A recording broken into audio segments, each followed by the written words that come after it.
How are you, Peter? Good morning, Andrew. Really nice to catch up with you. I must say, first of all, we're recording for Foundation Expo 88 YouTube channel, and we're starting to record, and we will over the next little while, some of the background history to the Primary Industries Pavilion to lay down a foundation to justify the re-skinning of the pavilion, but hopefully out of the government purse, because I really think it's a heritage item, and obviously it's a volunteer organisation that currently occupies it, and it's probably unjust, I suspect, to expect them to fund the re-skinning of it, given that they are a volunteer organisation and have really taken over from the previous operators who couldn't make it a go of it in the guise that it was. Now, first of all, I need to say a very special thank you to Stephen Robinson, high school teacher from Thornlands, for his generous donation yesterday that really does put down a concrete first step in perpetuating the memory of the Primary Industries Pavilion in Biloela. I don't know if Andrew, if you just want to say a special thank you to him or not. Yes, thank you, Stephen. That was remarkable. All this material coming forward. I just want to say thank you to you and Peter and Jason for bringing 2 boxes of memorabilia that's been sitting around for 30 years to life. It's been absolutely remarkable.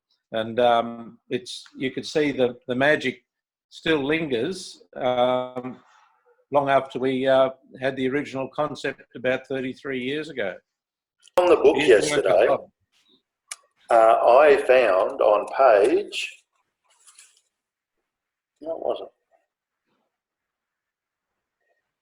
On no page, apparently, a write-up on the Primary Industries building in the booklet, which I was very happy to get. And obviously, it really was at a very early stage, this booklet, because the write-up is very skinny, to say the least. Yeah. But it's a start.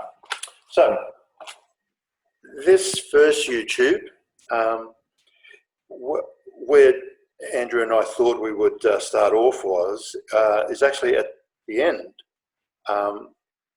when Expo had finished. The committee in charge of the Primary Industries Pavilion had begun work on putting in place a mechanism and a framework to perpetuate the Primary Industries Pavilion. And that leads us to Saville, 1992, if my memory serves me correctly. So Andrew, can you just run through just why you thought that participation in that Expo was going to help in the keeping the legacy going? Well, our agenda 30 years ago was no different to your agenda today. 30 years on, we have a committee. We have people still looking at the impact of the major event in Brisbane. That major event turned Brisbane from a country town to a well-renowned city. At that point, we knew that primary industries across Australia weren't promoting themselves as a unified body, as an industry group. And even today, it is difficult to see a common theme in regard to the great natural assets and the industry that comes from 7/8 of the continent. So we've always had an agenda to try to get 7/8 of the population better understanding what happens in 7/8 of the country. So 1/8 of the population lives in regional Australia, totally unrepresented, totally without a champion for the bush. That's an excellent dissertation of the issue, and I understand that what you were really hoping to do out of that was to put in place some funding that then enabled proper maintenance of the relocated Primary Industries Pavilion. Absolutely. So small crumbs of sweet, we were looking at possibly allocation of 5% of the total money raised for the Australian Pavilion at Saville to go back into the ongoing campaign here in Australia. And so that would become a nest egg for the people of Biloela. And here we are, 32 years later, we're going to recycle almost exactly that concept, because for it to work as a legacy landmark asset for the town, somewhere or other, after this first refurbishment, they've got to put in place a mechanism for its longer term preservation. You know, the footprint of Expo 88, which the BIE have given the tick of approval to, includes Biloela, includes Longreach, but if there's no legacy asset there, you can't be part of it.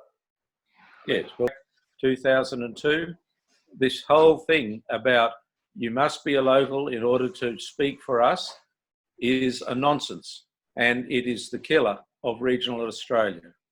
Well, again, we've gone off on a really interesting tangent there, which I think I can just see the narrative coming out of these series of discussions is really incredibly deep, and anything that includes Errol Compton always invariably does do that. Now, what we might do, Andrew, is that we might just stop here to stop the recording and say thank you everyone for listening. Really been a very interesting discussion.